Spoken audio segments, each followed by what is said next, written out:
O tema de hoje, ele é bem polêmico e a gente trata o que é o trabalhador PJ e o que é o trabalhador CLT. E isso ocorreu muito quando a Justiça do Trabalho, ela trouxe decisões do trabalhador que era PJ, que era terceirizado, depois veio a reforma trabalhista e cada vez mais isso foi polemizando. E qual é a grande questão aí? O trabalhador CLT, ele tem que ter alguns requisitos, que é onerosidade, subordinação, habitualidade e pessoalidade. Já o PJ, ele não vai ter outros requisitos. Na verdade, ele vai ter uma liberdade para o trabalho. Imagine que eu, Rodrigo, vou contratar um advogado PJ para fazer um trabalho pontual aqui para o meu escritório. Eu quero que ele faça uma petição, quero que ele faça um recurso, e vou dizer, faça esse recurso para mim, pontual, eu vou pagar você, e depois ele não vai ter mais nenhuma relação comigo. Diferente do trabalhador CLT. O trabalhador CLT é aquele que tem uma habitualidade. Ele vai trabalhar na empresa de segunda a sexta, ou pode ser toda terça-feira, pode ser toda quarta-feira. Não precisa necessariamente ser apenas 4 dias na semana, 5 dias na semana. Se ele trabalhou um dia na semana, sempre naquele mesmo dia, ele está gerando uma habitualidade.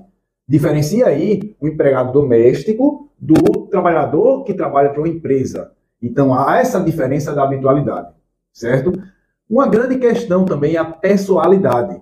A pessoalidade é quando alguém diz, olha, Rodrigo, você que vai fazer esse trabalho para mim. Você não pode passar isso para outra pessoa. Então, pode haver uma pessoalidade? Pode. Mas aí você precisa afastar uma relação de subordinação. Você chegar para mim e dizer, Rodrigo, eu quero que você esteja aqui na minha empresa, de 8 horas da manhã às 5 horas da tarde, de segunda a sexta, e aí você já começou a exigir uma subordinação. Você, Rodrigo, você vai usar tal fardamento, você vai responder a tal pessoa, você tem que cumprir o requisito dessa empresa. Note-se que aí, essa pessoa que é uma PJ, ela na verdade ela está muito mais para um vínculo de CLT. E qual vai ter a grande diferença aí do CLT e do PJ? O trabalhador CLT, ele tem direito a férias, tem direito a 13º, ele tem direito, se for desligado, a um aviso prévio, ele tem direito à multa de 40%, a empresa vai recolher uma parte da previdência dele e ele vai recolher outra parte da previdência. Só aqui dá aproximadamente em torno de 10% do desconto do salário da contribuição previdenciária. Porque o PJ ele tem uma retenção na nota da contribuição previdenciária muito maior do que o empregado CLT. Então, essas diferenças, elas precisam estar bem delimitadas. Se você trabalha com um contrato de PJ, em primeiro lugar, esse contrato ele deve ser minutado, ele deve ser redigido pela empresa, deve ser conferido pelo empregado, deve ser discutido e ele deve ser feito em comum acordo. Você disse aqui, eu vou trabalhar apenas tal dia na semana, mas eu posso mandar alguém me substituir, eu não posso mandar alguém me substituir, o valor é fixo, eu vou receber por semana, eu vou receber por produção, meu salário é diferente. Então, tudo isso, ele vai precisar ser montado nesse contrato de PJ. O trabalhador CLT não, ele vai assinar a carteira de trabalho e vai ter as normas da empresa que o empregado deve seguir. Então, esteja atento aí, tanto para a empresa não cometer nenhum erro, nem para o empregado ele não está sendo prejudicado dos seus direitos. Então, tudo isso deve ser celebrado inicialmente entre as partes, empregado, o PJ e empresa. Esteja atento aos direitos, as principais diferenças. Aí vai ter uma abrangência muito grande, a gente vai entrar aqui em salário de maternidade se for mulher, vai entrar em adicional de insalubridade se estiver exposto a agente nocivo, adicional periculosidade se estiver exposto a agente perigoso, a gente vai entrar em licença de afastamento por interesse particular, vai uma abrangência que a CLT ela pode trazer para você.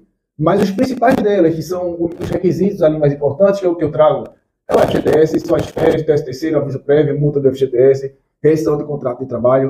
Isso aí é o mais comum de dia a dia. Mas o PJ ele não tem aquele direito que o empregado tem.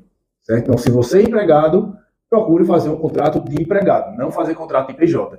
Isso serve, essa dica aqui, tanto para a empresa quanto empregado, ninguém está cometendo esse erro. Agora, se você é aquele funcionário que mesmo assim está trabalhando com onerosidade, com pessoalidade, subordinação, seu contrato que está ali é de PJ, mas você está exercendo uma função de empregado, você está sendo prejudicado. E aí você vai ter um direito de procurar a empresa e você vai tentar negociar isso aí de forma extrajudicial. E se a empresa não quiser fazer um acordo com você, você pode sim procurar a justiça, porque a justiça ela vai estar sempre atenta para sanar esses erros e as partes que terminam cometendo. E você pode fazer esse registro do vínculo, porque o registro do vínculo ele vai ser muito importante para uma aposentadoria futura. Esse registro do vínculo vai trazer todos os benefícios que você não teve na época do tempo que sua carteira estava assinada, isso de forma retroativa, desde o início do trabalho para aquela empresa. Aí você vai receber 13º retroativo, férias, todos os pagamentos vão ser retroativos à data do início do trabalho.